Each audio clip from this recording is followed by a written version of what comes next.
The courtroom was silent until the echo of the judge's gavel broke through the air like thunder, as everyone turned to stare at the young black woman standing near the witness stand. Her hands, calm, her eyes, focused, her presence, graceful but quiet. Her name was Amara Lewis, and today would be the day the world learned who she really was. She had been hired as a translator for an international case, and yet from the moment she walked in, the room whispers followed her. "She doesn't look qualified," someone muttered. Another laughed softly, saying, "She probably can't even speak proper English." Judge Richard Hale adjusted his glasses, looking down at her with a smirk. "Miss Lewis, correct," he said, his voice dripping with doubt. "You're the new translator for this very complex multilingual case." Amara nodded confidently. "Yes, Your Honor, I am fluent in 9 languages." The courtroom chuckled softly. Even the prosecutor, Daniel Reed, grinned, leaning back in his chair. 9 languages? That's impressive for someone so young," he said sarcastically. The judge laughed quietly, shaking his head. 9 languages? Well then, I hope you can handle this trial without embarrassing the court." Amara didn't flinch. She simply replied, "I'll do my best, sir." Her calmness annoyed him.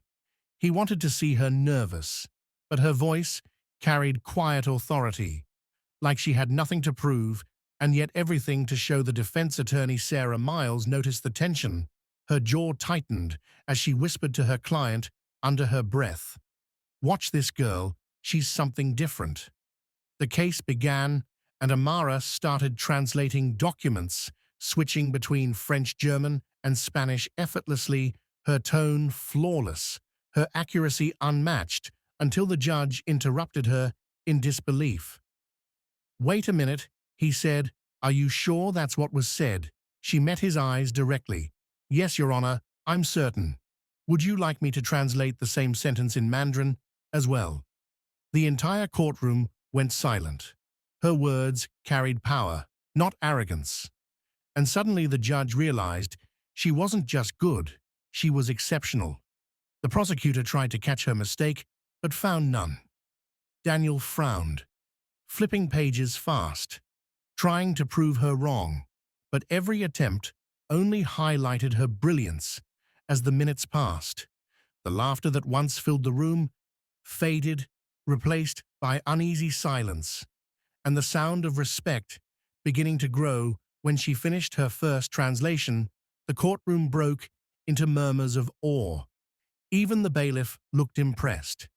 Judge Hale leaned back, hiding his embarrassment behind a forced smile as Amara stood firm, graceful and unshaken, her eyes soft but proud. She didn't speak for attention, she spoke for truth, and in that moment, everyone realized the joke was on them. The young woman they had laughed at was teaching them the meaning of intelligence, humility, and strength to the audience watching this unfold. Remember, sometimes the quietest person in the room carries the loudest brilliance. Subscribe for part 2, because Amara's story is just getting started and the courtroom hasn't seen anything yet. The next morning, sunlight poured through the tall courthouse windows as Amara Lewis stepped into the same courtroom where yesterday laughter had tried to drown her confidence but failed. Judge Richard Hale sat higher than usual, his expression unreadable, as if he had spent the night thinking about how a young black woman had corrected him in front of everyone. Prosecutor Daniel Reed smirked as Amara took her seat, whispering to a colleague, ready for another show. But his arrogance couldn't hide the unease in his voice. She had proved herself once, and everyone in that courtroom knew it.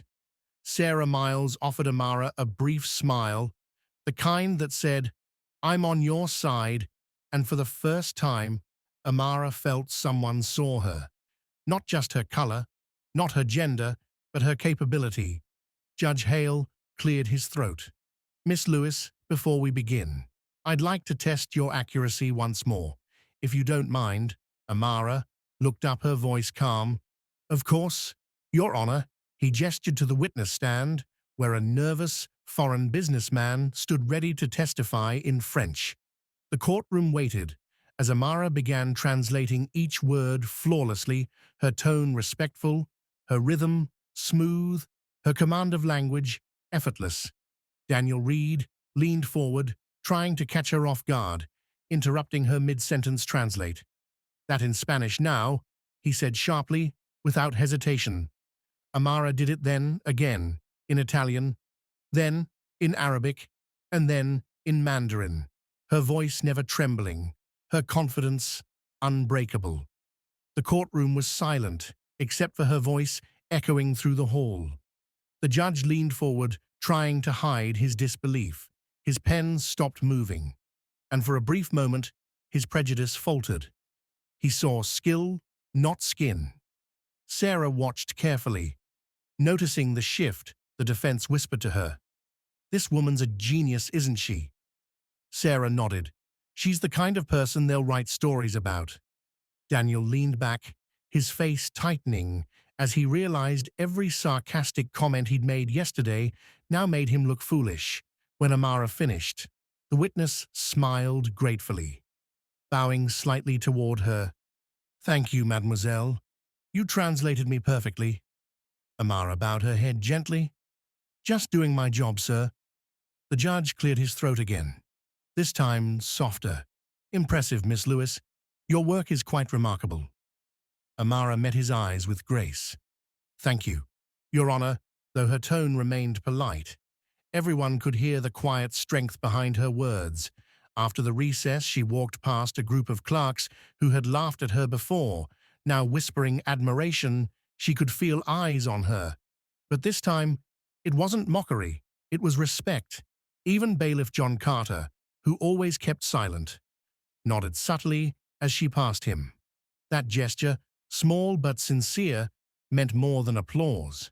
She stepped outside the courthouse, breathing the cool air, a slight smile forming on her lips because she knew she hadn't just translated words, she had translated perceptions in a room built on bias. Tomorrow's hearing would be tougher. She knew that, but she also knew one truth. No matter how they doubted her, she would keep proving them wrong. One language, one sentence, one victory at a time.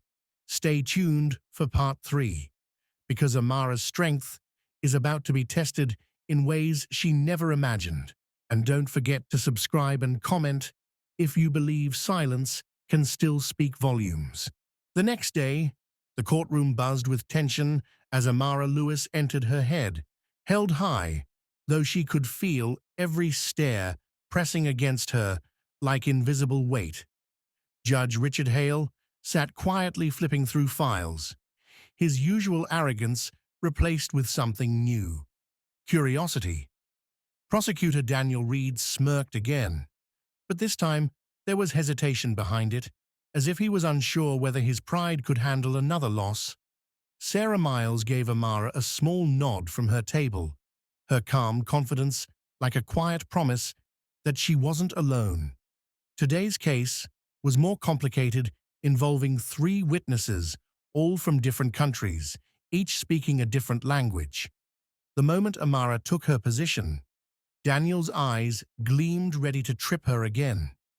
The first witness spoke in rapid Russian. The courtroom murmured. Amara didn't blink. She translated flawlessly, every tone, every emotion perfectly mirrored. The second witness spoke in German, and Amara switched effortlessly again. The judge leaned forward, listening intently while Daniel shifted uncomfortably in his seat. But then came the third witness, a middle-aged woman from the Middle East, crying, trembling, unable to find words. Amara approached gently, switching into Arabic, her voice soft, warm, human. The woman froze, shocked, then began to speak, tears streaming, as Amara translated her testimony word for word. The courtroom fell silent. Even Judge Hale's pen stopped moving. Sarah's eyes glistened, because it wasn't just translation. It was compassion, something the law often forgot. The woman finished whispering a thank you, and Amara placed a gentle hand on her shoulder. The jury looked moved for the first time in that cold courtroom. Someone had built a bridge between language and emotion. Daniel Reed tried to interrupt. "Your Honor, this isn't part of her duty," but Hale raised a hand. "No, Mr. Reed, this is exactly what justice looks like. Amara's professionalism and empathy have done more than your arguments today." Reed froze, his face burning with humiliation. Hale continued, "Miss Lewis, your gift reminds this court that true justice needs understanding, not ego." His tone broke years of silent prejudice. Sarah smiled softly, proud of her friend, John Carter. The bailiff couldn't help but clap once quickly, before catching himself. The sound echoed like a crack of honesty through the hall after the session. Amara walked outside, sunlight falling across her face. She looked calm, but her heart was racing. She had faced ridicule, bias, and arrogance, yet still turned the room from laughter to respect. People began whispering her name in the corridors of power. She wasn't just a translator anymore, she was a symbol. Sarah joined her at the steps, smiling. "You didn't just translate words, Amara, you changed minds." Amara chuckled quietly. "Maybe, but there's still more to prove. The next case will be tougher, I can feel it." Sarah nodded, then said, "And they'll remember your name long after this day ends." Amara looked toward the courthouse door, determination in her eyes, ready for whatever came next. Stay tuned for the final chapter, because what happens next will silence even her harshest critics forever. And don't forget to subscribe and comment if you believe courage speaks louder than prejudice. The final day came with a storm outside and silence inside the courtroom as Amara Lewis walked in, wearing the same calm smile but carrying the quiet strength of someone who had already won a battle. Judge Richard Hale sat with his glasses on, scanning documents, yet his usual arrogance had softened into curiosity. Today's case was international, involving a high-profile witness from France, another from Japan, and one from Nigeria, all flown in for a corporate fraud trial. It was chaos for everyone, except Amara. She stood in the center, poised, graceful, the hum of whispers behind her, mixed with the storm outside. Daniel Reed leaned back in his chair, smirking. He had planned to expose her again, to catch a single mistake in translation, to remind everyone she didn't belong here. But when the French witness began speaking, fast, mixing legal and emotional language, Amara followed every nuance perfectly. Her tone matched his anger, his sorrow, his hope.